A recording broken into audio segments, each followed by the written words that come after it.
Welcome back, everybody, to Barely D&D, your sort of Dungeons and Dragons podcast. We haven't done a Barely Explained in forever, and that's half because we haven't had to stall for time in a while, but also because we have a good opportunity with us. So this is Zach, your DM, joined by Landon, and very, very cool. We have a special guest. Jake, would you like to introduce yourself? Hello, I am Jake. I am the DM from another D&D podcast called New Crits on the Block. We've been doing He it is. for 4 years now, I believe. Wow. Yeah, he has. Close to. Crazy. So it's been a journey, but super happy to be here. Happy to talk to some other D&D creatives, some another DM for one, and a player too. It'll be nice to see other people's perspectives in the world of D&D. Heck yeah. So it's been a little bit since we did this, but we sat down and we did this with Jared from Shatterblight a while back. Now we're doing this with Jake from New Crits. We're obviously going to do the standard podcast thing where we plug stuff. We're going to do that. But if you are genuinely curious, listener, I did a lot of listening on Jake's recommendation to New Crits yesterday, and it is genuinely very good. It's very funny. It's a little more digestible, I think, than ours. If you're here for the 2-hour, very thick episodes, that's ours. But New Crits has a beautiful running time. In fact, I got through 4 episodes and didn't notice that I had. Like, is very good for if you've got like chores or commute and you're trying to pop something in and enjoy it really quick. Their podcast is fantastic. They also have a lot, so you're not going to run out anytime soon. And it's easy to understand where everything is because Jake, I haven't listened to as much as Zach has, but I looked over y'all's podcast and I see how y'all organize it into arcs, which I really think is a good idea, like very listener friendly. So that was really cool. But definitely basically give them a listen for sure. Yeah, we definitely workshopped on a lot of that on how like our big thing because I love Critical Role. I haven't gotten through it, but I do very much enjoy it. And there's only more all the time. Yeah, so that was kind of one of our big things was getting in and having that nice like crisp hour-ish mark. We have some that go a little over. I think one of our one shots ended up being almost 3 hours, and we cut out a lot of stuff. We cut out so much stuff. But yeah, no, thank you. That's actually I really appreciate that. That is the arc thing worked out a lot more in my advantage since of how long the story has gone. Considering it's gone, God, 52 weeks a year for 4 years. It's a lot of episodes. Yeah, so we're somewhere past 200 episodes now. That's wow, crazy. Yeah, it's a lot. It's been a while. So I have a question. The summary of all of that. Sorry, my bad. I'm stepping on Zach's toes. My bad. I'm awful at dancing and I'm awful at podcasting all right, too, I guess. Okay. All right. The summary of all of that, listener, is that if you're just even the smidgiest bit curious, go listen because it's and as I'm learning, he gave me a lot of good recommendations yesterday. But start with Boral's Bogus Adventure. Is that it's Boral, right, Jake? Yeah. So that's the little like prequel to one of the characters like becoming the adventurer that he is. So we started the campaign at level 5, so this is all of like we're trying to hit all the characters, but essentially it's him pre-level 5 adventurer. Yeah, so if you're like, I don't know about another podcast, start with Boral's Bogus Adventure because the first 30 minutes of it is just Office Space but D&D, and I don't know how many times I laughed. So just start there if you start nowhere else. But sorry, Landon, what was your thing? No, I was gonna ask how y'all became a podcast. I'm very curious. Were y'all already playing together, or is it just like, hey, we want to record stuff? So it seems like we actually started the same way that you guys did. Me and Zach were talking a little bit before the podcast, and yeah, we were playing D&D for about a year. One of our players was like, "Man, we're pretty funny. Let's record this." So we did it to an iPhone, and we listened back, and we're like, "Oh, that sounds really good." And our editor was like, "Yeah, but we're not putting that out as an episode. Like, I want you all to know that there's no like." There's so much cross talking and like background sounds. He's like, I can't put that on the internet. So then we got in the process of like making the podcast and everything like that, recording some episodes prior to release, and then just started coming out with episodes week by week. That's so cool. And level 5, what level did y'all start at when y'all started playing like off mic? Level 1. So we did Okay. the Lost Mine of Phandelver, the starting set for 5e. I think the original one that they 1st came out with, and love that. Love that. If anyone's looking to like really dip their toes in a nice, like easy to run adventure, Lost Mine of Phandelver, super great. A lot of like notes out there for like new DMs, how to like run things as well, like just Googling stuff, and like a lot of YouTube videos. Highly recommend it. Great adventure. Cool. Yeah, we played through that, and then I got into level 5, and we're like, well, we don't really want to play level 1 anymore. That was we don't It can want be to hard we to don't go want to back. suck.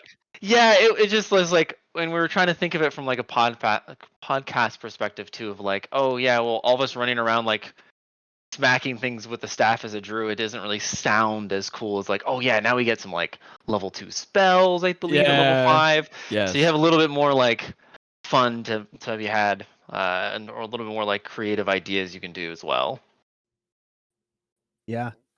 I remember what triggered us to start recording is not it was almost it was weird is because I mean Zachary had a few groups in his world at the same time. And I heard through the grapevine that another group was starting a podcast. And I was like, wait, like first child syndrome. I don't know, like I want to be the main character. And I was jealous. I was like, we're funny. We could do this too. Like we could do this. And so then I like went to my wife and I was like, can I please spend a lot of money on recording equipment? I promise it's worth it. And like, okay, I guess so. She was really excited, but Dude, mad shout out to Mel. She has wow. She edits our episodes too. My wife is phenomenally supportive of a hobby that I was not into when we first got married. Yeah, she really didn't sign up for that. Right. Man. Yeah, that's really cool. That's D&D though. That's Dude, how you. That's always yes. how it starts. It's a oh hey, I bought a pair of dice. To hey, I have 20 pairs. To hey, I have started a podcast. You wake up. You start with you're like, wow, D20s are fun to roll, and then all of a sudden one day you like wake up and like character sheets are falling off your face and there's D4s in your fingers and you're like, how did I get here? D&D, Yep. not even once. Not even once. What's the you wouldn't steal a car thing? You wouldn't roll a dice. You wouldn't kill a gnome. Oh man.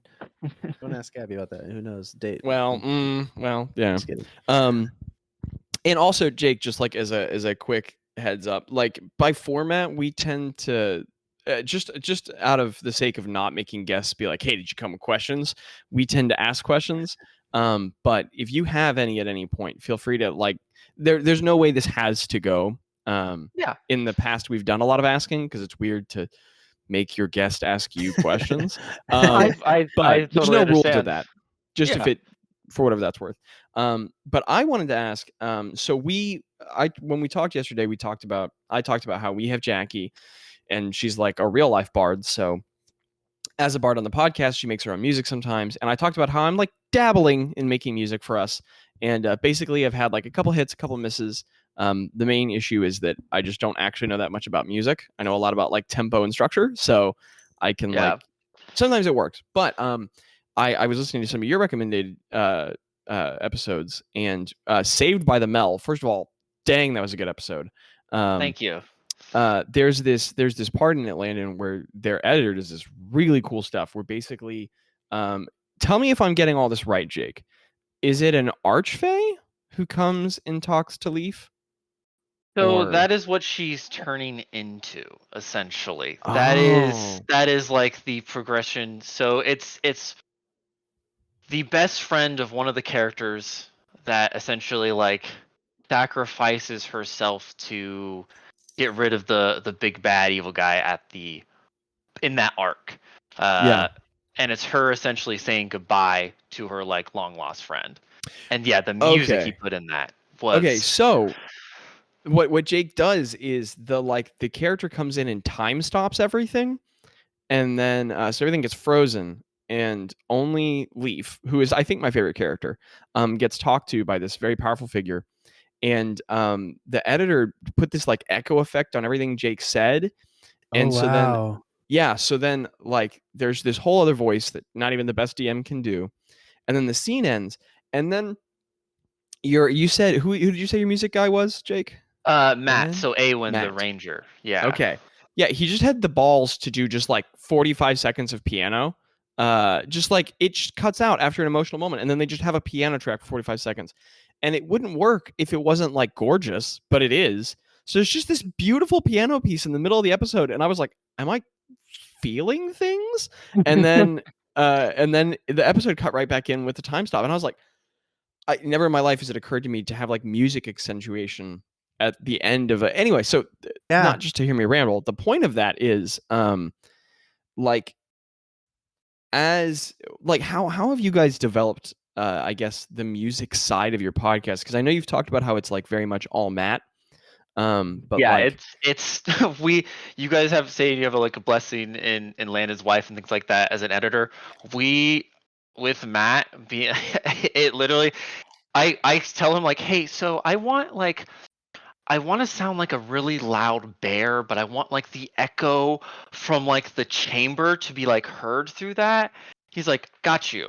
And then you listen to the episode and is it like as a DM, they're like, oh man, I can't make that sound. Like I can't do Yeah. echoes in the background of like 100 different voices. There's no way. And he started off doing it.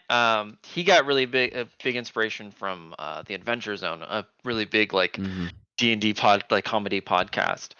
And it's one of the DM from that does all his music, and like that's like Matt's dream is to be as good as him.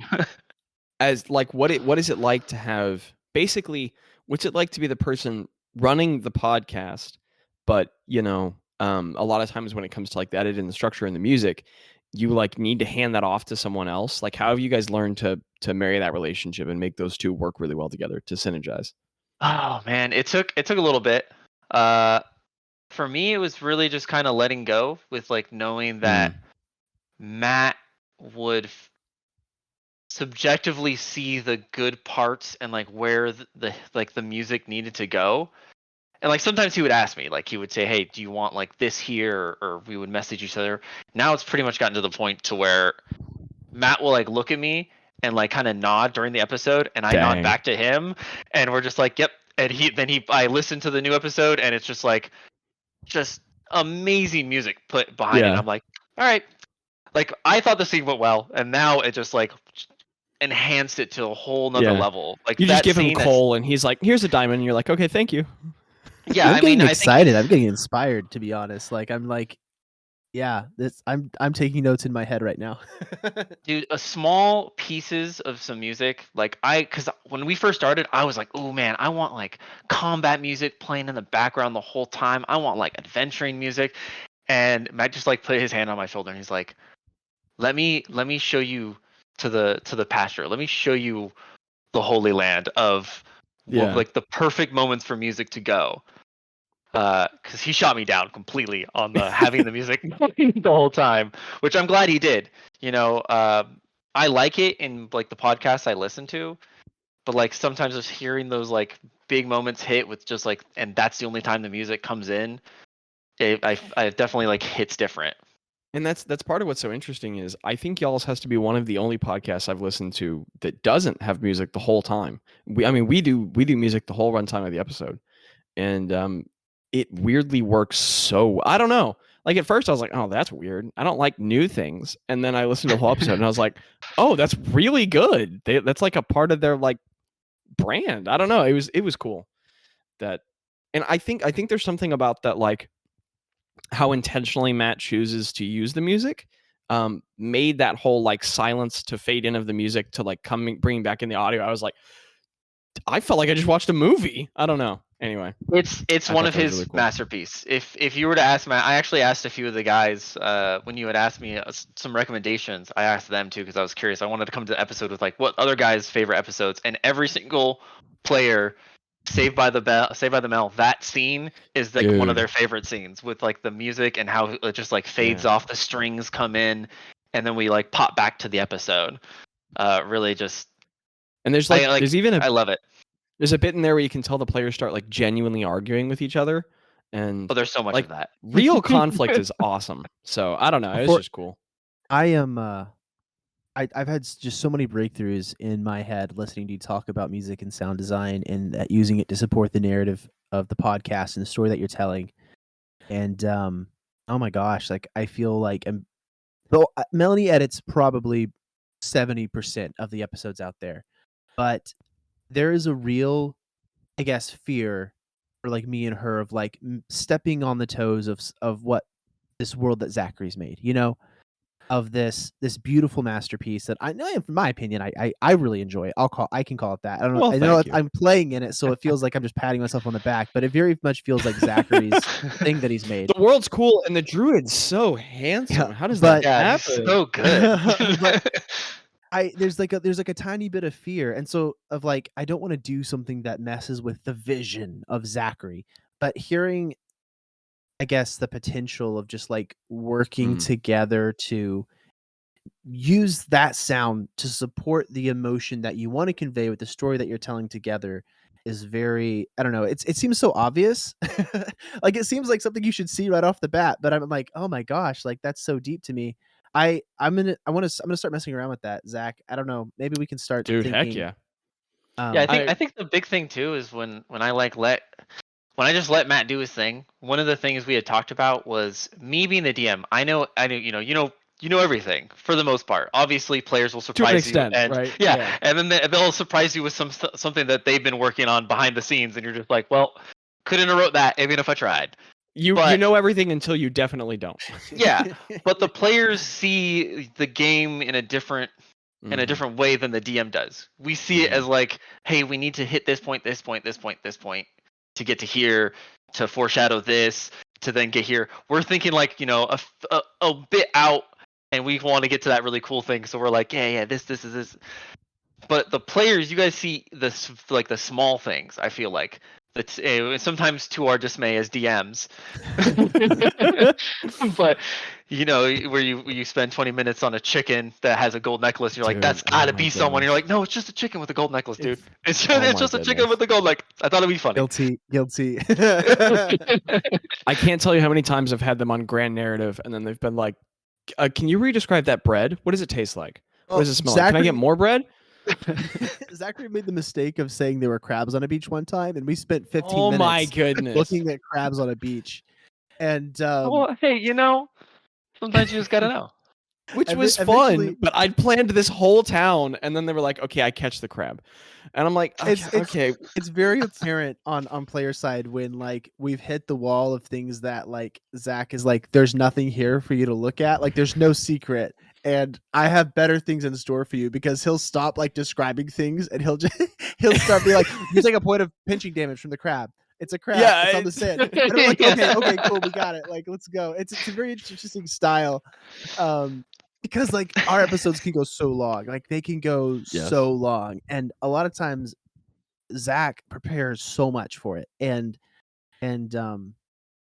it's, I feel stressed sometimes to like experience everything, and then I like bounce out with like, well, I'm supposed to like be authentic in this world as a character, but also it's like I know like all the time that like a DM puts into the world, like I'm sure Jake you can understand, like it's like, oh, this whole arc that I just made, an organization that I crafted with people and personalities, we're just gonna set that back in the box for maybe never. All right, so yeah, what do y'all do in the bar? No, just kidding. But you have to sometimes. Yeah, that's the point of like the collaborative storytelling. That is any like honestly super enjoyable and fun like tabletop RPG. I feel like that's why we all sit down. It isn't just for like us as a DM to like have you guys fight cool things, and like I also want to see what you guys do in the world and how you guys react to a certain situation that I made. That I'm like, yeah, this is how they're gonna do it, and then you just like blow my brains out with like some crazy spell, or like, well, Dude, heck yeah. can I do an Arcana check? And I'm like, for what? And you're like, this, and I'm like, what? I'm sorry, you. No, you can't. Yes, no, you can. Yes, you can. But We famously in our. Oh, sorry. Go ahead. No, what were you gonna say? Oh, I was just saying that's the moments I live for, is like doing the DMing, is the surprises. Yeah. If you're a DM to be in control, there's a lot of ways to do D&D and TTRPGs, so that's fine. But if you showed up to GM or DM to be in control, you should probably be writing a book instead. Like, yeah, you definitely need to. The best thing you can do as a GM is show up and let everybody do their thing. But Yeah, oh, totally. I've played some nitty gritty, like hardcore style, game. Like I think it was 2.5, 3. oh my goodness, dude, It was 3.0 is brutal. crunchy. It Or was 3.5. brutal. 3.5. It was brutal, but it was so much fun. The Yeah. fear of like, oh, dude, I'm about to run out of rations today. Yeah. Because we're in a cave for 4 days was 5e is very fun. extremely bent toward player survival. Extremely. Oh, you mean the fact that you can sleep and heal Yeah, 58 like- points of damage for 8 hours? Just take a quick nap. Somebody stabbed me yesterday, but I had a good night's sleep. I'm not even that. I just took a nap, and I'm a barbarian, so I can. I have, 5 d12 hit dice. Yeah. Yeah, that's something I want to do on the next campaign is incorporate some other like healing things into 5e, because I really like 5e, but man, the healing aspect of it, like I want to do like some scars or something like that. A little too far in the podcast now to incorporate that, I feel like, Right. but maybe next campaign.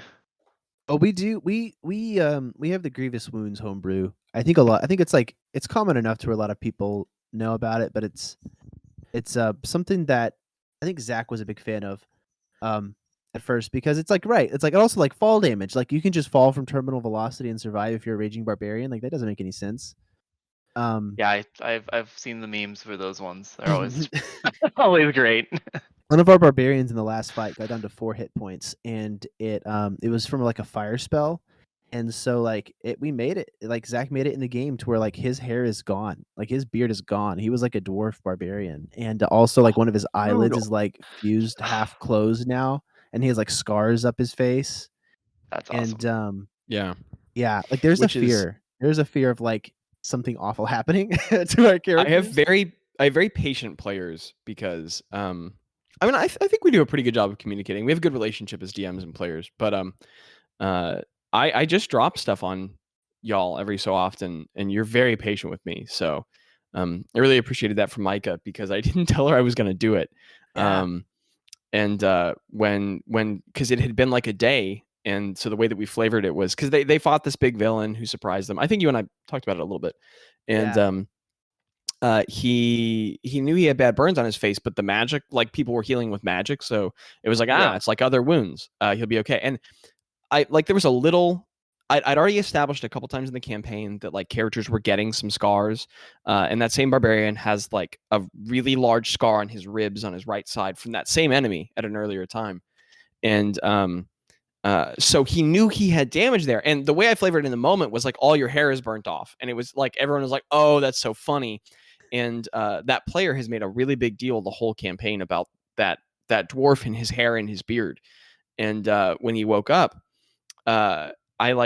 So basically I started the episode with that character having a nightmare and about the villain they'd already defeated. Which is basically like, yeah, cool. I'm glad you've defeated the enemy. You're still traumatized. Like you're still a person. And so then after waking up, he starts touching his face, and you realize he can't see as well on one side. And that like he starts putting together that there's like stubble on this side of his face, but not this side. He starts realizing he's never going to be able to grow a beard again on this side, and he's like bald over here. And it's basically like Zuko from Avatar: The Last Airbender, but like turned up to like 11. Love that. That's awesome. Yeah, I have very patient players is the takeaway. Patient players is honestly it's a godsend. Dude. I've Yes. thrown some evil things at my players. The last recording session, I had my paladin make a deal that oh man, I don't know how many of our listeners will pop over here. I know probably Landrig will, so I'm not gonna spoil it for him.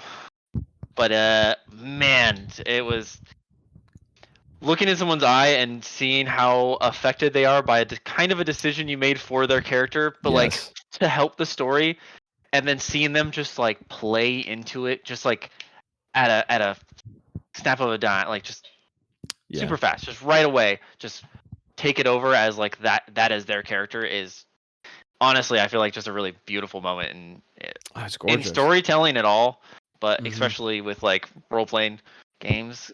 I feel like too, because it's like you're a lot of the times, and I don't want to speak for you guys, but like I play with my sister, my brother-in-law, my brother, some family friends that I've known since I was like 10. So like see these scenes and these interactions between like kind of not strangers, but like in the game kind of strangers, and like Yeah. how they interact through that is crazy. It's kind of wild, Yeah. like watching my sister cry at an NPC death and then like have my brother-in-law like comfort her, and it's just like, but like not as a husband, but like as a friend, Yeah. is kind of crazy. Yeah. I mean, And really, I was though. listening to some of Yeah. your guys' stuff too for the episodes you were recommending, Zach. I didn't get through all of them, but I was listening to like the lore Well, dump they're ones. long. Oh well, I still I didn't want to spoil too much, so I was trying to like hop around because I did start your guys' earlier episodes. Because I gotta say, dude, I love the lore. Thank you. Thank Like you. it is, you can definitely, just listening to it, you can hear the love and like the work put in behind it. I'm a little bit more lore light, but like can really Which is fine. appreciate. Yeah, because our thing is like we're very much a podcast that like we're comedy forward. We'll go on more Mhm. tangents than sometimes story for the whole hour, but that's just kind of our jam. Yeah. But I do yeah. really appreciate like the in-depth like lore, and the explanations, man, are just pristine. I was Well, listening to a thank you. few of them. High I think it praise. was the episode 21 with the Cockadoodle Doom. yes, yeah. I was listening to that one, and then episode 22, and Weight of the then World. Yeah. the magic shop ones, and Yes. all of them. The voices really good. Love those, man. I was just really like from DM to DM. Good shit, Well, man. thank you, That was man. so good. Mad That was respect. really good. I appreciate it. Thank you. But yeah, no, I really appreciate the depth of lore and that you guys are rolling with in this one. Like I do agree.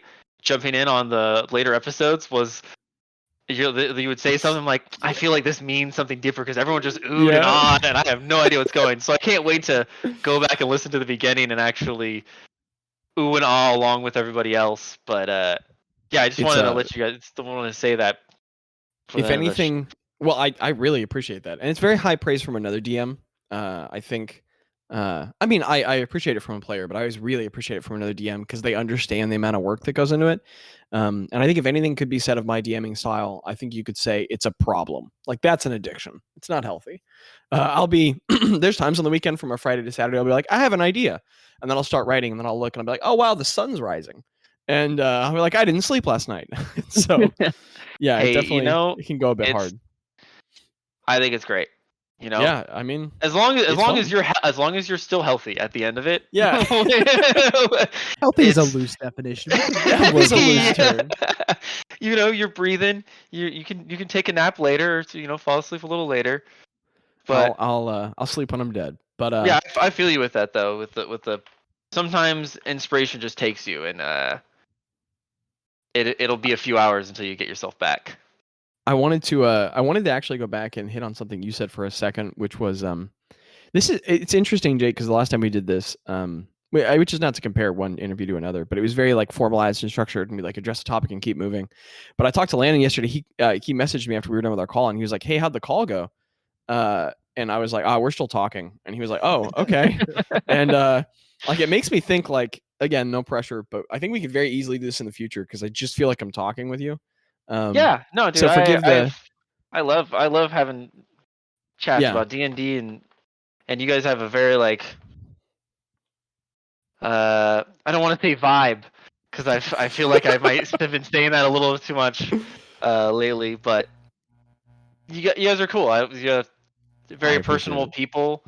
You enjoy the space. You care for it. Obviously, have a fun time doing not just podcasting, but playing with friends.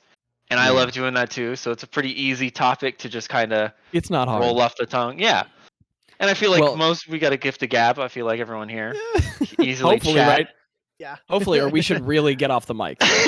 Yeah, right. But I wanted to go back, and you touched really really briefly on like the quality of players, and I think because the DM is the one clearly coming to the table and being like, hey, like I brought this prepared thing. I think it's easy to give the DM all the praise, and it, like players, please encourage your DMs. That's a great habit. But I really do think the quality that players bring to the experience is a little underrated. Because, like, I don't know, it sounds like you really give. When I listen to your podcast, I get the clear impression that your players feel appreciated by you at the table, and like you can tell by how much they like feel permission to do weird crap. Yeah. And it's like, man, I don't know. Players come up with the coolest stuff. Like I can't think how many times I showed up with like a 11 page Word document of notes for that episode that week. And then like a player does something and I'm like, well, shoot, that's better. Like that's better than what I wrote. And there have been so many moments. So my question, I didn't give a question here. My question is You're like, good. what are some of the moments as a DM that like really like either like have impressed upon you like, wow, that was beautiful, or like burned, seared in your mind as like, oh wow, that really turned me on my heels? Like, what are the moments from players that have just massively like completely switched everything up on you, but in the best way? So recently it was one of my players casting Feeble Mind. Yes, I love On that spell. someone that was being possessed. So you can only assume that someone that's trying to Oh. fight a possession gets feeble-minded. It's not the possessed entity that gets feeble-minded, it's the Right. owner of the body that gets. So that I had to kind of like pause everything and like take a few steps back and like give Dang, me that's a moment. brilliant. Yeah, I had to think about that because she said it and I like. Ben, our rules lawyer, looked at me and I looked at him, and he just like put his head down, and I was like, "Yeah." So 1 second, I need to Dude, think when your rules dude is confused, you're like, oh no. that. Well, no, he looked at me with more of a terrified look in his face because he knew what that meant. Because he's like, I already read the spell. I already read it, and I know all the words in it. And he just kind of like, so but it was great. It was story-wise, beautiful moment, super good, changed the story for the better or for the worse, depending on your perspective. I think for the better from a storytelling perspective, from a character perspective, it's still probably the worst thing that could have happened. Right. But and then man, I think some of the smaller moments for me is when they feel like they can add to the world with like very small minute details like like my character's dad owns this store in this city, and then eventually crafting that into the story because now that's a thing that is a part of them. Or like I think some of the funnier ones are where like they've started quote unquote businesses. They've become rat exterminators to get into a castle. That's good. And the druid summoned a bunch of rats and things to invade the castle so that they had Made rats a problem to fix. Oh my yeah. goodness. I'm getting some good ideas from this. Oh, So no. many ideas. Great. So that and then that company being a thing later down the line is that's the stuff that I really enjoy. Is just those kind of smaller things, and obviously them doing something either like conflict solution, just like, oh yeah, we're gonna have this crazy battle scene, and you're like, well, I don't really want to kill this guy.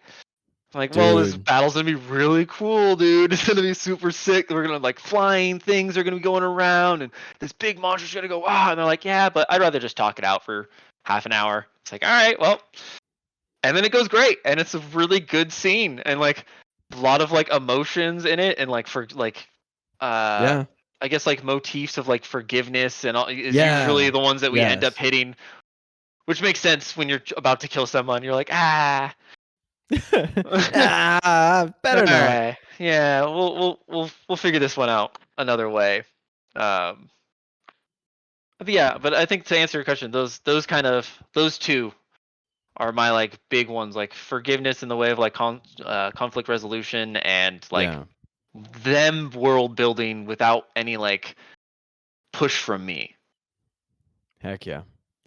And then I was curious, actually, Landon, to ask yours.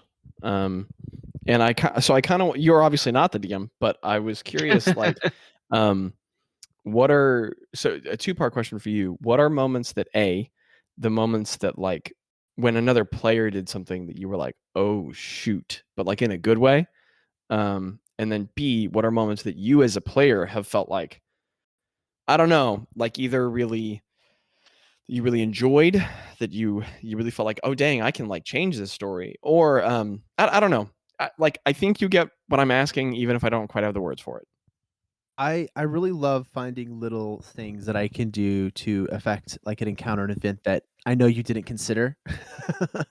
Like when Which is like your MO at this point. Said Which all is- players ever. we were under the ocean trying to get something from a shipwreck, and a giant lobster attacked us.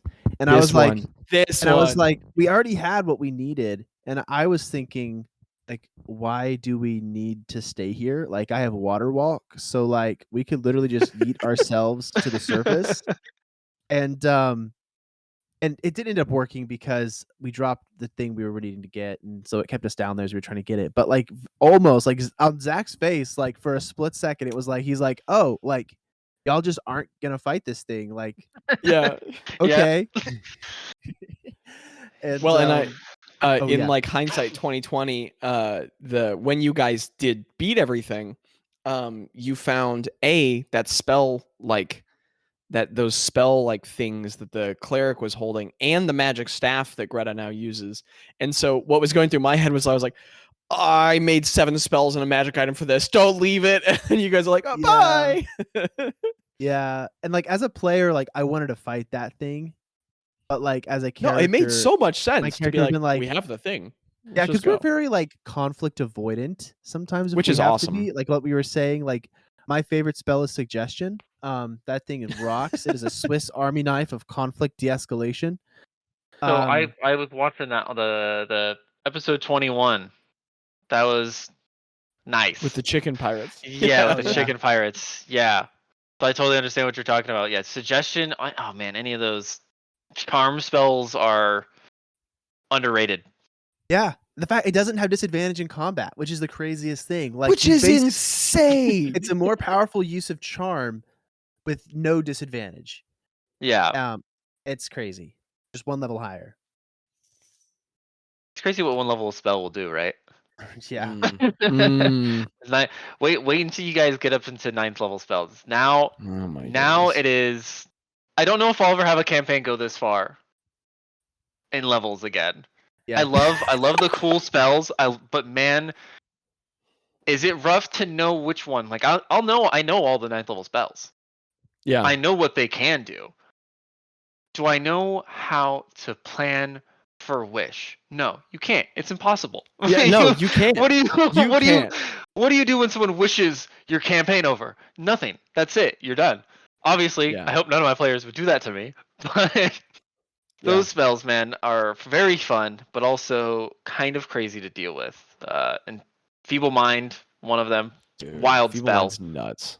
It's so fun to use. As a DM, terrifying. Yes. Who it's going to be used upon. Yeah. I realized that druids can teleport in a way, even though they can't. I can't wait till I get 2 level 7 spell slots, which I'm just now realizing is going to be level 20. So who knows if that's ever going to happen? But they can plane shift, and if you can plane shift, if there's a teleportation circle, you can go to that teleportation circle. So technically, a druid could plane shift to a teleport circle in another plane, and then plane shift back to the material plane, whatever teleport circle they want to go to.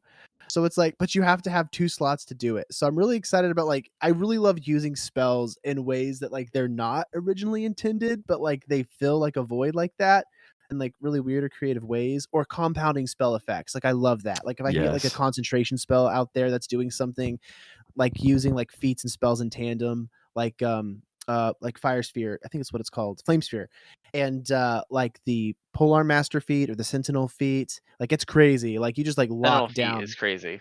So That's like a good feature for a lot of up close. I love that one. I think anytime I play a melee character, I have Sentinel on it.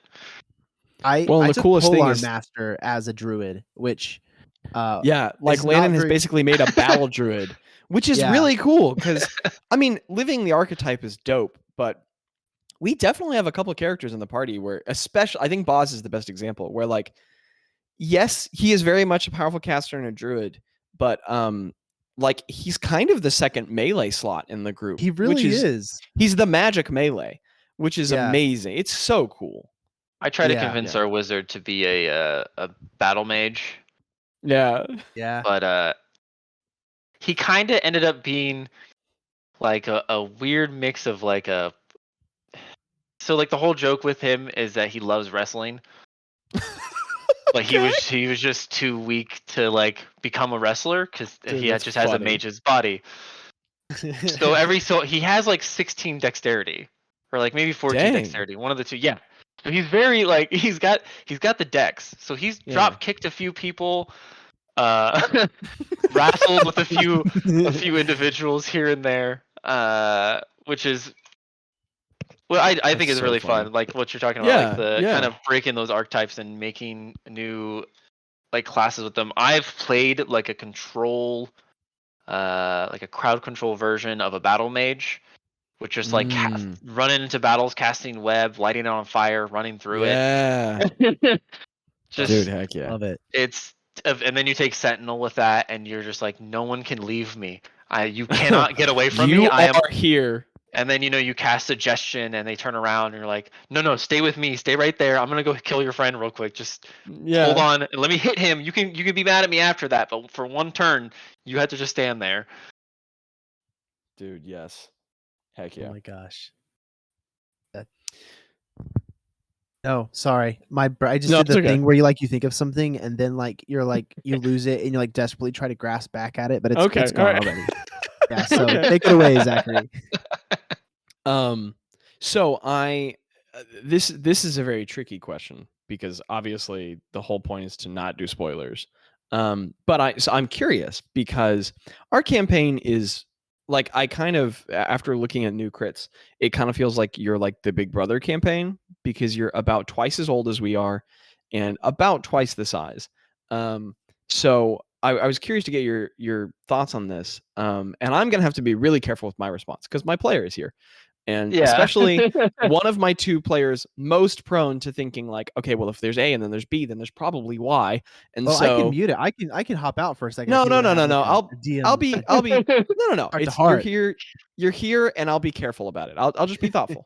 Where's my notepad? And also I'm not good at hiding things from you, so it's not like you're not going to figure stuff out at some point anyway. But I'm curious to get your thoughts, Jake, after so much time running this world, because you've talked quite a bit about a second campaign. Where are you curious to see things go in a second campaign? And this doesn't necessarily need to be like plot or spoilers, but just sort of like what aspects of a story or of mechanics or of anything that you've kind of hinted on at this point are you curious about exploring in future storytelling? So I think my biggest one is I want to delve a lot deeper into doing more of a like very loose, almost sandboxy, like create the story together.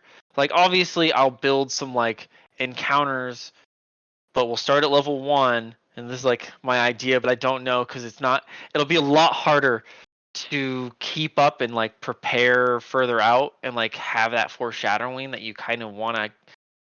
For I feel like a good story, you want to foreshadow something at least, even a little bit. I'm not the best at it. It's not my greatest skill as a writer, so it is something I'm trying to work on. But yeah, so like having a sandbox, so like having a few adventures, letting them build their own like main story essentially. Like whatever, Yeah. like throw a few things at them, see what one's like. Oh, we really like that. Have a few villains escape and come back. Yeah. But that's been one idea I was tossing around. I also did a long time ago, probably like right before COVID happened, was like a Twitch stream where me and a bunch of the community like made these islands, and like I had a really fun idea of like, oh well, this is gonna be like a new world, or maybe in the world, but just like out of touch with civilization. Is like these 5 islands with that were on like the backs of giant dragon turtles, Dude, heck and yeah. they each one has like varying, like, you know, you have like your ice turtle dragon, Yes. so each one has Yes. like different biomes, and they built like a main city of kind of like you know, like the educational hub of all 4 of Yeah. these islands. The thing is, I've already kind of done like this whole giant season. This whole campaign is like a big play on like elements and things like that. So I'm like, oh, I don't want to do another like element thing based thing, but also that was a really fun idea that I was having. So I have a bunch. I'm not really sure which one. I also kind of wanted to do something like reincarnation, because as a giant anime nerd, reincarnation is really big, and I do like some of it done well. And there's a lot of examples of different routes that like Mhm. artists have taken with it. Don't know if I could add to that or, you know, make a new experience with it. Especially like some other like D&D podcasts that are really amazing that have done something like that, like Dungeons and Daddies. I don't know if you guys have Yes. ever heard of them. Yes. Oh my A gosh. Love Riot. that Landon loves podcast. them. Love Yes. them. Yeah. So they've done something like that. I love that idea. I just don't know if like I don't know if it's like outplayed or kind of a cliche at this point to do something like that. I don't. My players don't really like it, so I don't want to like throw that in their face either. Like, well, it's my story. Here you go, kind of deal. So I got a few ideas, but I'm not like, I'm not too sure, because I know you said you have like multiple stories going on in the same world. Like you've built up this world, so I'm only assuming that you're gonna kind of continue it in some sort of timeline within your built Yeah. world, There which are is awesome. there are definitely clear directions for it to go. But I almost kind of take that as incentive to let it change a lot, and to let it do different things. I have a habit of so I take notes while the players play. And there's this big joke at our table where every once in a while they'll do something, and then Jackie or Abby, one of the two, will be like, he's taking notes, because every once in a while when they do a little thing, I'll be like, oh, okay, and then I write that down, and then I just let that butterfly effect outward. So there are definitely like 4 or 5 really tiny moments from the campaign that I think everyone has completely forgot about, that are like, my goal is that, you know, should it ever exist, all speaking hypothetical, but should it that at some point in campaign 2, one of the players is like, you know, halfway through an arc, they're like, oh shoot, and they get how point like, you know, W connects back to point like C, and that like the thing in campaign 2 as a result of campaign 1. And the funniest thing is that I think a lot of it has come from the other campaign, actually. I think about half of what the second campaign will be dealing with will be the products of the campaign that's not our podcast, just because they just had this really cool little phase of their campaign, this like month-long period where they were just like, yeah, let's just poke every bear. And they made some world-changing stuff happen. They gave some people some things, they talked to some people, and I just kept writing things down. I kept being like, well, that's campaign 2 plot, that's campaign 2 plot. So It's great when the players write the story for you at a certain yes, point. that is very much my goal. Yeah, is for players to create the story. But before I give my answer, Lando, I am curious to see what sort of, in a hypothetical second campaign, what are story? I promise I will answer. I'm not dodging the question, but what are hypothetical story elements that you would be fascinated to see explored, or excited, or dreaded? I don't know. I don't know. I mean, I may be on a one-track mind, but I always think of like, oh, the end of the world happens. And like it's like the ruins You of are what so convinced that this campaign is going to end in apocalypse. You've said it I like don't know 14 why. times. I don't know why, but it's like I'm not saying you're wrong. It's in just my funny. You're head. constantly like, yeah. So when we get out of the Fallout vaults, then No, I think it's gonna be like whoever survives, like surviving in like the rubble of like what was. I don't know how far into the future it'll be, so I guess that can change things. Also, if like traces of people that we knew from this campaign like escaped to a different plane of existence, like that would be cool. Like refugees in the Feywilds or the Shadowfell, that'd be really cool. that's a cool idea. Or like realizing, like being in the material plane and realizing that groups of people were like placed there for certain reasons, having to like go through and like bring people back or help people like in different planes of existence after like a cataclysmic event happened that affected things. I don't know.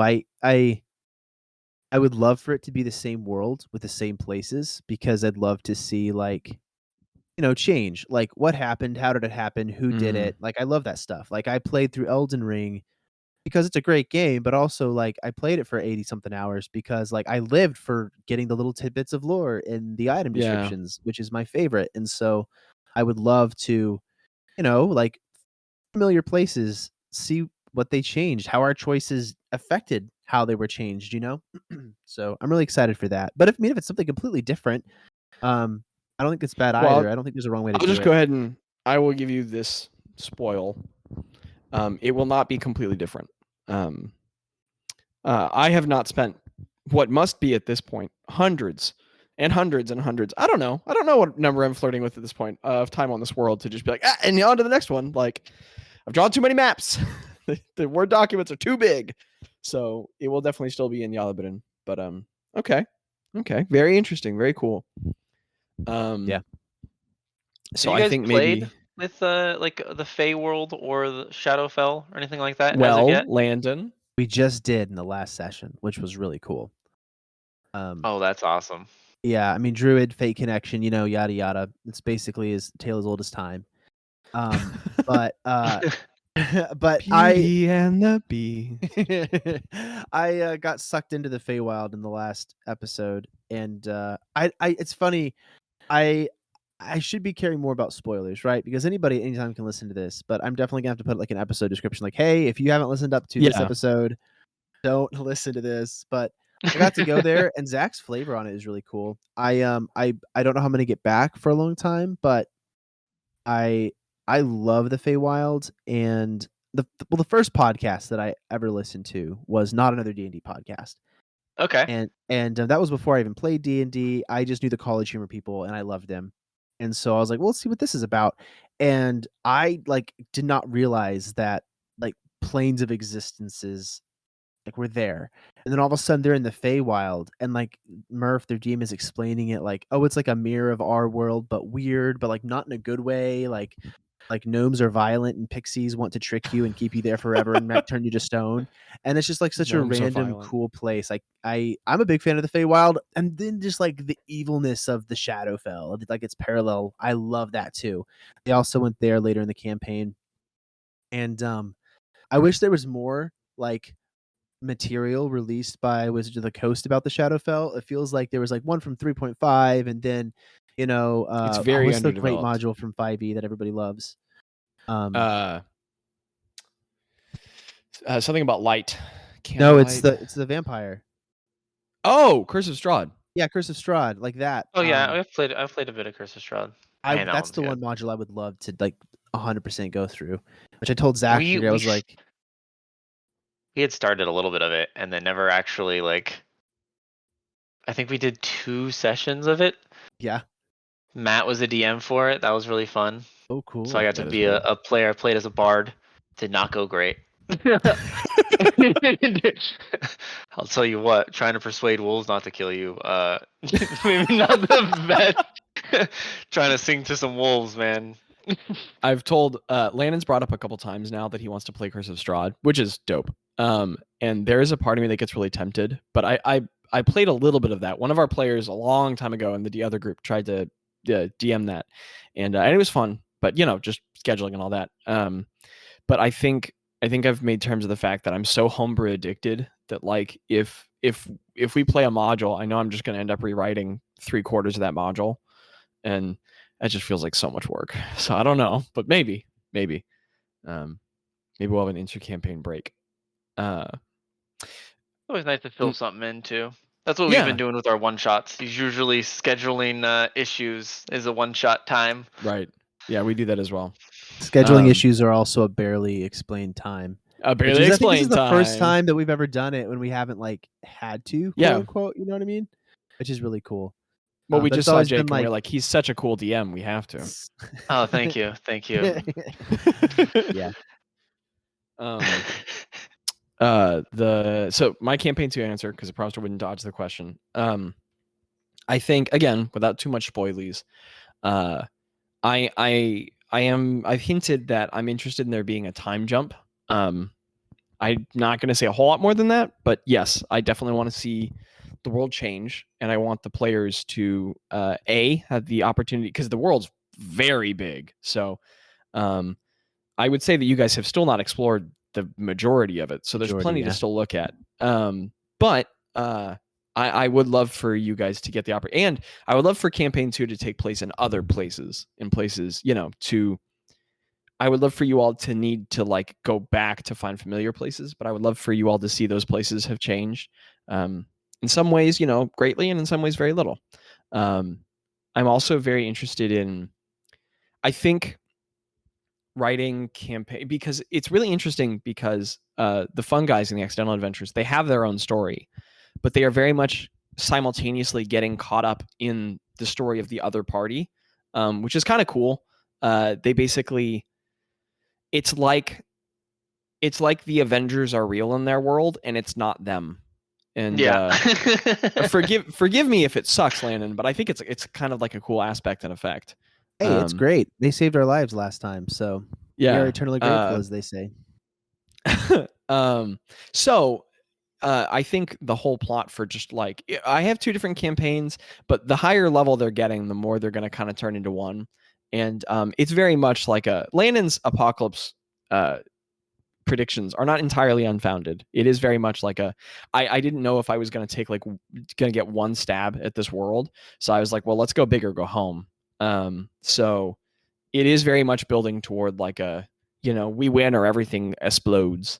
So I would love to see the second campaign be a lot more political and a lot more investigative and a lot more, I mean, it's D&D, so the way 5e is structured, you kind of, if you're going to get to a certain level, you have to have an apocalypse, because the players get so strong that, like, if your enemy isn't trying to destroy the world, like, the players are just going to sneeze and destroy them, because at some point, the druid wakes up and they're like, man, we've been traveling together for about a year, and we fought some things, and I think maybe I've figured out how to bring people back from death forever. And you're just like, what? Like, characters just turn into the Avengers at some point, except maybe stronger. So demigods, essentially. Yeah, they turn into demigods almost kind of by the end of the campaign.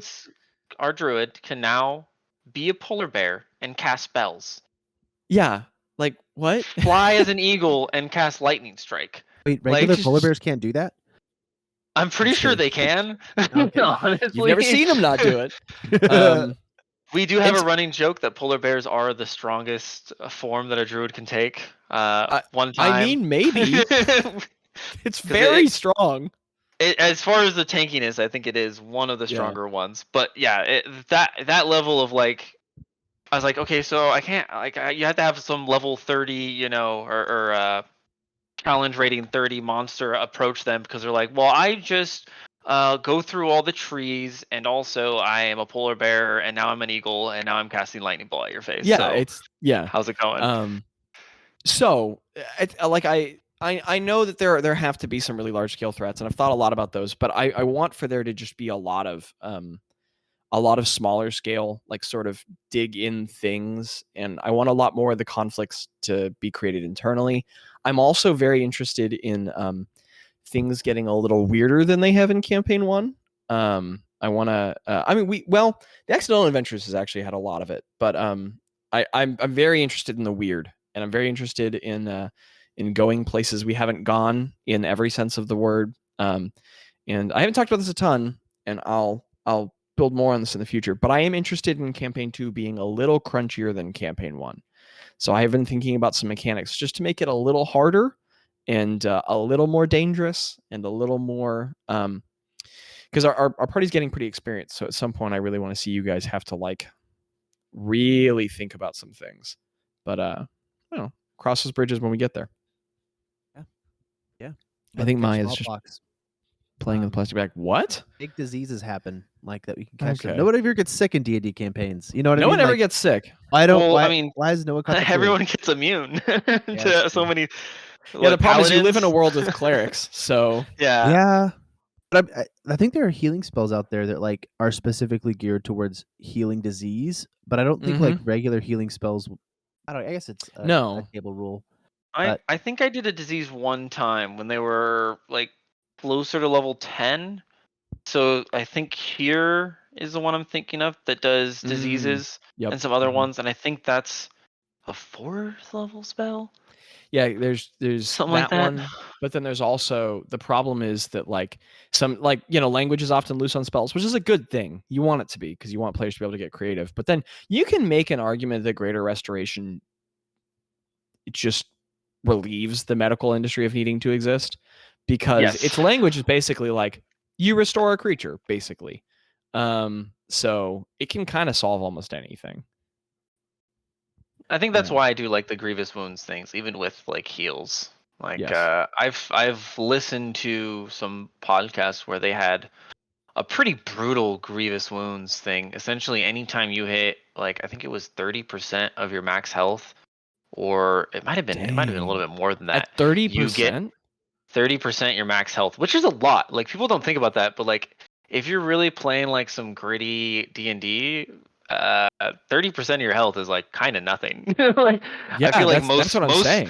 Yeah, most combats are like played around your 30% mark. Yeah, Especially exactly. with like so they had it to where like it was like scars, cuts, kind of like how you guys were playing it, but a lot like you would come out of a combat with like 6 or 7 like pretty bad wounds across you. Dang. And like they Which did is it to cool. where instead of like half your what was it for like an instant kill, it's like double your health in one hit essentially. And then I think what was it 3.0 was like the if you went negative of that, so you can still get down. They went half like so you went into half your max negative. Dude. It was brutal, but the intensity of listening to that when you know the stakes of like, oh, there's not really like that safety net that like D&D usually gives you. So it's like, oh hey, we have 30% health. Oh, just got a grievous wound. Oh, I'm down and I got hit by 5. Oh, that's pretty much all my health at level 3. Oh my gosh. It was crazy. I don't know if I'm going to go quite that hard, but I'm not going to lie. That is some of the sort of stuff I'm thinking about for a second campaign. Again, that's really gritty for sure. That is such a low threshold. I mean, I think our rule is you have to take more than half your health, I think.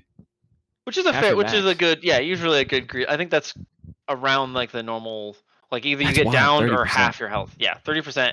And so you would like take a healing potion, that wound would heal, and then the guy would like hit again, and it would just he would describe it as like, oh, that wound just got worse because now he just relashed that. Yeah, really fun to listen to, but yeah, sick. And I played a few that they didn't have those rules, but were a bit greedy. I think I said it earlier, or grittier.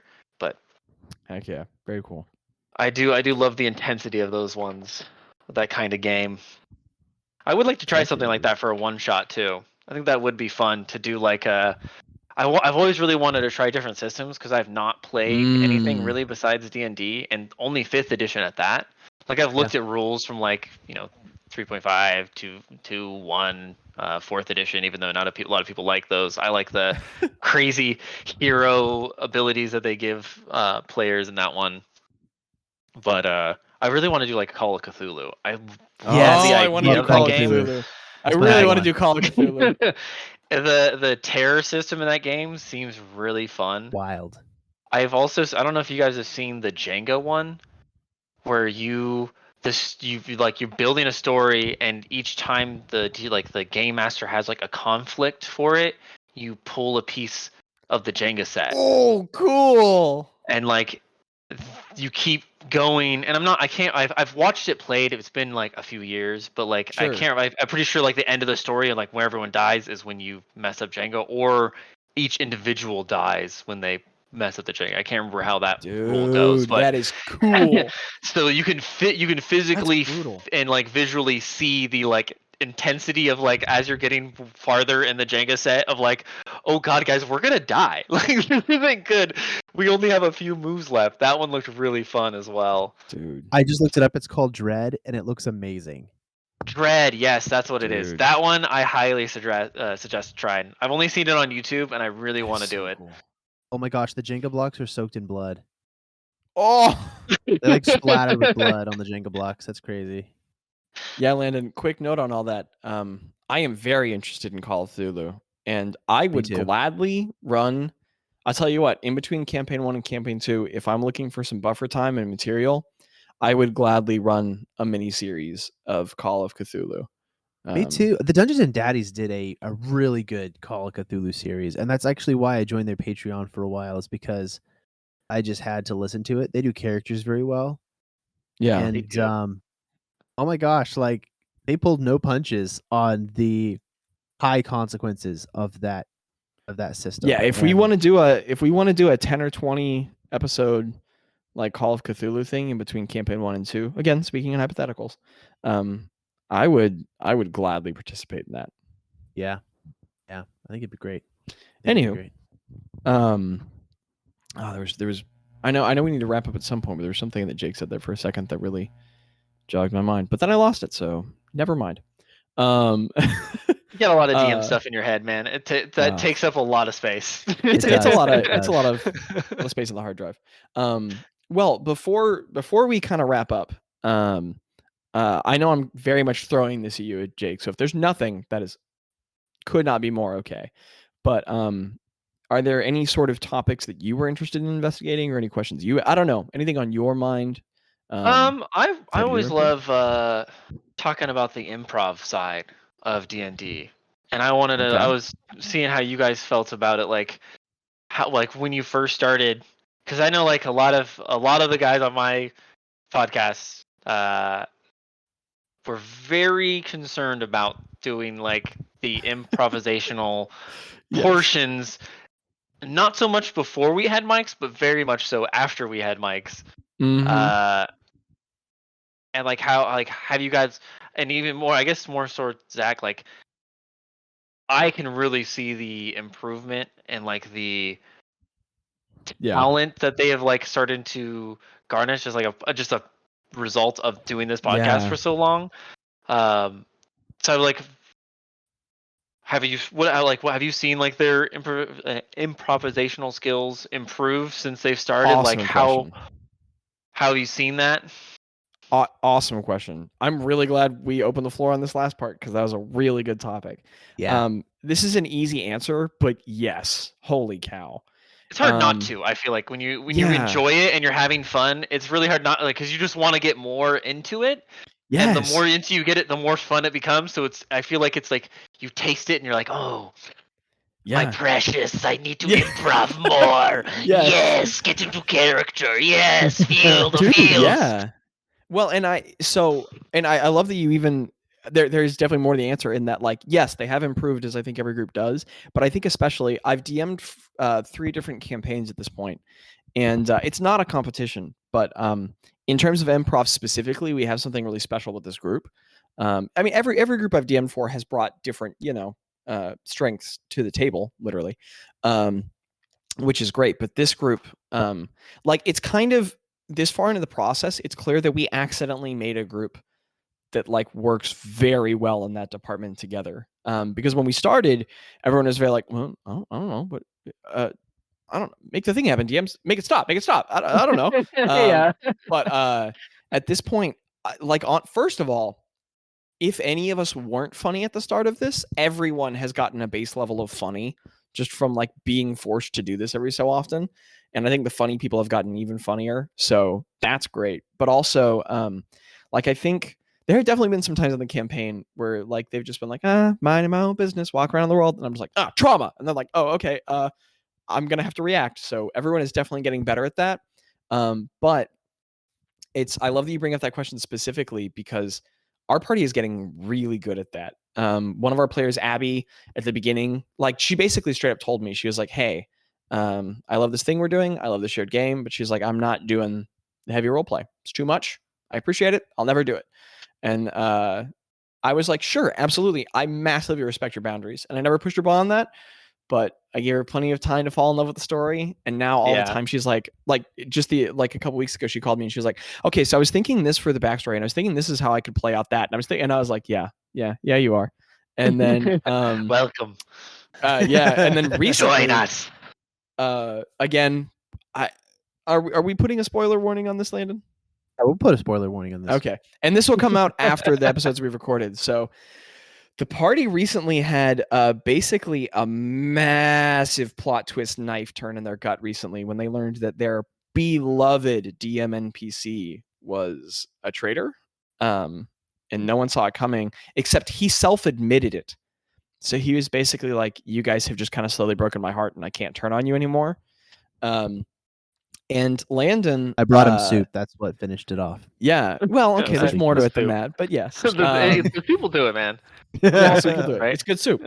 But Landon's character Boz, I think he basically had a meltdown, and his character has been for the whole campaign so far has kind of like always held it together to an extent, and he just like melt down and freaked out, and it was awesome.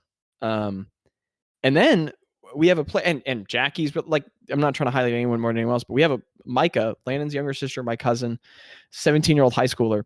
We figured out like, oh, maybe she's an actress. Like from the beginning, she had no problem improving dramatic moments. And we had a moment 10 episodes ago or something where they were in a castle and they met these guards and they were like they started out the episode and they had that like second session energy where they're just feeling goofy and they were just like, hey guards, how's your day going? And then the guard was like, I'm having a rough day. And then the barbarian was like, what's going on in your day? What's going on? And then we had this 20-minute scene where like the NPC started crying and then Micah's character almost made real players at the table cry where they like broke down like this guard's life. And I was just like, how are they doing this? Yeah, I don't know, dude. It's wild. I have gotten in a big habit of making deals, having my characters make deals with extremely powerful entities. I heard that. Good practice. Yes, and it is the most recent one I gave was pretty brutal. Ones I've given before, I think one of my favorite ones was our wizard who has like the powers of like the fire element. We call him we call them the Titan children. So he's a offspring of like Titans name. Essentially. Yeah. And he had talked to his Titan and the Titan made a deal with him of like, yeah, I'll give you powers. You won't remember this, and I got a favor. And him playing out the like loss of memory, because I explained it to him. It's not like you don't remember. There's a spot where you like, there's supposed to be something you have, like there's something there, but it's just like a blank for you. And the way he he just right there, he's like, he kind of like was playing into like the fear of it and stuff like that, especially after like what he just did, which is essentially just like napalm this whole like invasion. I listened to that episode. Dude. Yes, yeah, Arc 7. Sick. Yes, Arc 7 was yeah. That so I was actually good. Arc 7 is I think where with obviously I think at that point we'd been playing for 2 years. I already know we've hit some like serious notes and some fun. After that one, I was like, oh, these guys are like in like they're ready for it. Yeah, they're ready to cry. Like they are ready to straight up cry to me or to themselves or to each other. There was it's just honestly, I think it's the spots where like I don't have to talk, and I just sit back and watch them go. Preach, Jake. Preach. The these last 4 episodes that we just recorded, so I don't think these will come out for another month or so. But I think over 3 episodes, I may have given like 12 descriptions, and then it was just the players Dude, yes. talking it out. Amen. Oh, it was so I just we got to the 4th episode and I was like, honestly guys, I don't even know what I'm supposed to do anymore. Like I forgot I forgot I was supposed to come here to DM. Like I was just over here watching what's going on. I'm over here It's with awesome some when popcorn. campaigns can get to that place. Oh, it's a beautiful moment just watching your players like be invested that much into the world and like care about their characters and that, oh man, it's just chef's kiss. And what you're talking about too with like chemistry, I feel like is also super important. Like obviously, I'm sure maybe I don't know about you guys, but I've played with a lot of random people as far as like D&D I've goes. done it a I've little. played, Yeah. I've gone on to Reddit forums to find D&D groups, through Roll20 to find D&D groups, because I found it and I was like, oh my god, this needs to be every moment of my life. I need where I'm more. I need playing. more. Yeah, and I DM'd a little bit, like, oh, playing is really fun too. So I wanted to play more and more to like gain that experience. And like the chemistry of a group really changes I think not even just the style of play that you have, like the amount. I don't want to like the amount of fun, but like, Yes. in a way, No, it, I mean, it yeah. is, because everyone working together and everyone coming there to like not like, I guess the best way is like you don't have the player that's like, well, that's what my character would do, and like that's Yeah. fine if that's what your character would do, but don't. Everyone. I'm sure a lot of DMs and maybe a lot of players know that player that's like, well, I had to murder you because like I'm a savvy assassin rogue and you had hella money, so I'm just gonna murder the whole team and leave. I'm like, oh cool, that was a fun story to play. Like sometimes it's cool and when it's done right, but not always. Typically not. Yeah. I yeah, very much feel where you're coming from. Yeah. Yeah, and to agree with you, man, I definitely landed on like the Yeah. holy grail of a chemistry between. I mean, it helps having family there with you because it's kind of a built-in Yeah. chemistry. Yeah. But like for D&D and everything like that, just like being able to use each other and just like bounce off Mhm. each other and riff. Like we do it a lot more in like a comedic sense, with also Yeah. like that serious notes in it. And man, it's just so much fun. Dude, heck yeah.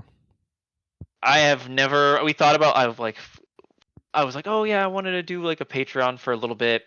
And the only reason I don't really is just because we don't have a lot of time to make like extra content. And Yeah. I don't want to like charge somebody for a content I can't make. So I'm like, hey, Right. you know, whatever, that's fine. Hopefully we'll get some decent stuff later on down the line, get some more free time, be able to do some stuff. Mm-hmm. But yeah, I love the chemistry part of it, with like just vibing with somebody, just getting Heck yeah, dude. getting in the mode with them, and having that role playing session and like improving and doing the yes and portion of it is Dude, yeah. just beautiful portion of a D&D, which I mean the role play part of it, everyone loves it, right? It's kind of the best part. It really is. It really is. I like episodes where we do like one episode we didn't even roll a dice. I think at one episode we just talked. Yes. Yeah. Whole episode, which was great. Those are fun. I sometimes I just throw in some random checks just to be like, hey, here you go, audience. We rolled some dice, all right? You can't say we didn't. Also, I'm the DM. Make a perception check. Okay. You're good. Go back. Make a saving Yeah. throw. Everybody gets scared. Dexterity saving throw. I should you know, really. we throw in the insight checks here and there, right? Yeah. Sometimes when things are just going a little too well, I really should just be like, Constitution saving throw, Craig, and then he fails. All that happens is just he farts. Like I really should do that at least once. Oh, I I can live love on the tactic of just rolling a dice, looking at it, and then just Oh nodding. my goodness. Yeah. It's like, I think I've done it once. I don't know if I've done it in this campaign, but once or twice, definitely, when I can tell a group's getting too distracted. I just roll a dice, look at it, write something down, and then they go like, "What happened?" And I was like, "Nothing. Go back to what you're doing." And they're like, "What?" Yeah. And then all of a sudden they're like, "Oh wow, you guys got back on Or track. I don't know how that happened." engaged. Yeah. Are you I- frightened of something? I love checks that they're not really going to go anywhere, but like somebody's like really into them, and Mhm. like there was one I was deeming like a one shot that we did, and Abby's character, one of our players, was on like the roof of this lighthouse, and she was like looking I over love this this one. haunted river full of like monsters underneath it, and she was like a monster hunter basically, and she was like, I want to see if I could spot something, and there was nothing to spot, like there was nothing there at that point, nothing planned. I was like, okay, roll, and so she rolled like a 21, and I was like, it seems like everything's fine to you, and like those words, like it seems like everything's fine to you, like is some of the most dangerous things you can say, because what they Oh, hear yeah. is like, one, there's something there 100%, and two, a 21's not good enough to spot it, so I need to Yeah. be afraid. Yeah, right. Dude, Those yes. are the good moments. Yeah. I really like the pure role play like character building checks. Like in the like, oh yeah, like the bard going in and like, well, I want to make some money for the guys, or like I want to Dude, lift the yeah. vibe, Yeah. and you're like, do a performance check, and man, honestly, both ways I've had it go great. Like they roll horribly, and you're just like, yeah, you're just not reading the tone, and you play more of like a upbeat, like let's go get him kind of music when your friends all just died. You just didn't read Yeah. the crowd, or you have that moment where you get the perfect sound playing and everyone's like feeling better with the characters. Those are the ones I like. I think what you're saying pretty much, like the kind of non-consequential roles, but still like character building in a way. Yeah, Yeah. exactly. Love that. Heck yeah. Well, I probably have to. I imagine we have to put a time cap on this at some point, Landon, because I think we Yeah. could just calmly talk all day. Yeah. And clearly, we need to be doing more stuff again in the future. So Yeah, no I would pressure, love to Jake, do some stuff with you but- guys. yeah, let me. We got time. There's no rush, but let me know if you're ever interested in like, hey, we want to do something here. Y'all can do something there. And we can work more details out on this another time. But we really appreciate having you on.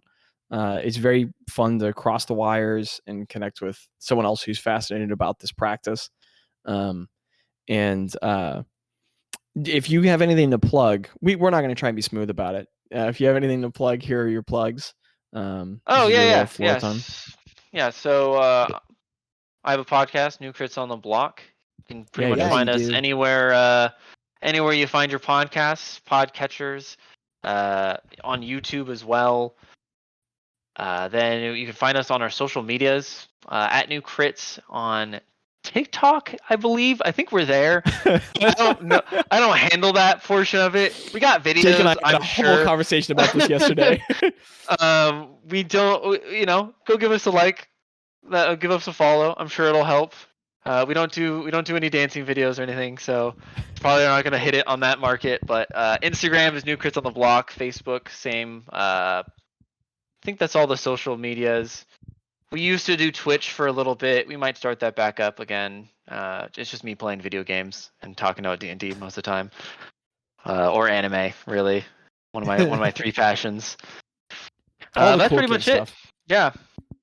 Heck yeah, You dude. got a Linktree post on our Instagram if you need to like find a spot or find our website or anything like that. You can use We that. can put that in the episode description too, so we'll have their link tree in the episode description. So if any of Oh, those awesome. places seemed great to the person listening right now, feel free to click that and give them some love.